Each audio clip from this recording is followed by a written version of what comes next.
Hello, Bacho. Let's read the given question. The question says in SHM, the acceleration is directly proportional to option A time, option B linear velocity, option C displacement, option D frequency. So let's suppose हमें oscillatory motion के equation के बारे में we know that is F equals to minus के X raise to N. ऐसा कोई equation अगर satisfy करे जहाँ पे n can any odd number 1 3 5 7 and so on, so we will say that motion will be an oscillatory motion.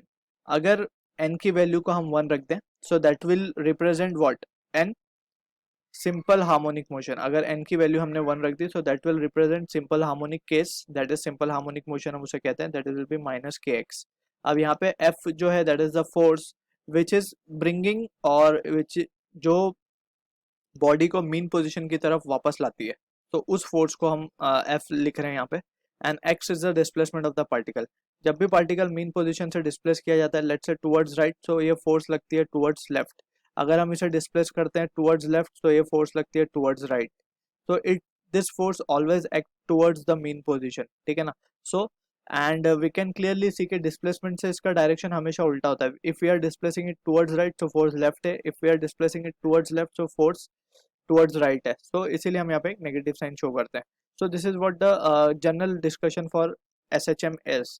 और also we can prove के acceleration जो आता है वो किसको प्रोपोर्शनल है. दिस एक्सप्रेशन जो f इक्वल्स टू माइनस के एक्स लिखा है उसको इंस्टेड हम लिख सकते हैं f a equals to minus के एक्स एज वेल, ठीक है ना.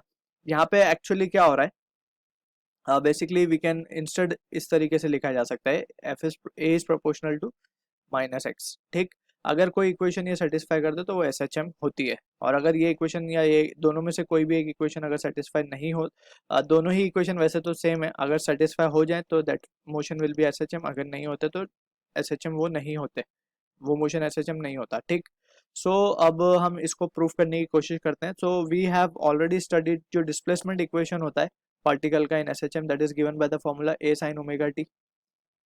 अगर मीन पोजीशन से पार्टिकल स्टार्ट कर रहा है so we have considered this equation. ठीक, अगर मैं इस एक्सप्रेशन को डिफरेंशिएट कर दूं विद रिस्पेक्ट टू टाइम, ठीक है, तो ये क्या मिल जाएगा मुझे dx by dt, and that will be equals to what, a cos omega t into omega, right. ये हमें मिली बेसिकली वेलोसिटी. अगर मैं इसको एक टाइम और डिफरेंशिएट कर दूं विद रिस्पेक्ट टू टाइम तो अब मुझे क्या मिल जाएगा, एक्सेलरेशन. ठीक है, तो acceleration will be coming out to be minus a omega square sine omega T, right. अब यहाँ से माइनस ओमेगा स्क्वायर को अगर मैं साइड में रख दूं और a साइन ओमेगा टी को देखूं तो it can be written as x. सो a की वैल्यू मुझे मिल गई x, ठीक है. अब यहाँ पे अगर लेट्स से मैं दोनों तरफ मल्टीप्लाई कर दूं m से तो ये हो जाएगा मास, ये भी हो जाएगा m ओमेगा स्क्वायर x. अब यहाँ पे मास इंटू एक्सेलरेशन फोर्स होता है और ये होता है हमारा एक कांस्टेंट k, ठीक है, into x. So this is what the expression we are getting, और इसी से हम कह सकते हैं f इज डायरेक्टली प्रोपोर्शनल टू माइनस के एक्स. ठीक है, सो यहाँ पे हम देख सकते हैं force is directly proportional to the displacement. So option जो है हमारा C is the answer to the question. I hope you understood the solution. All the best.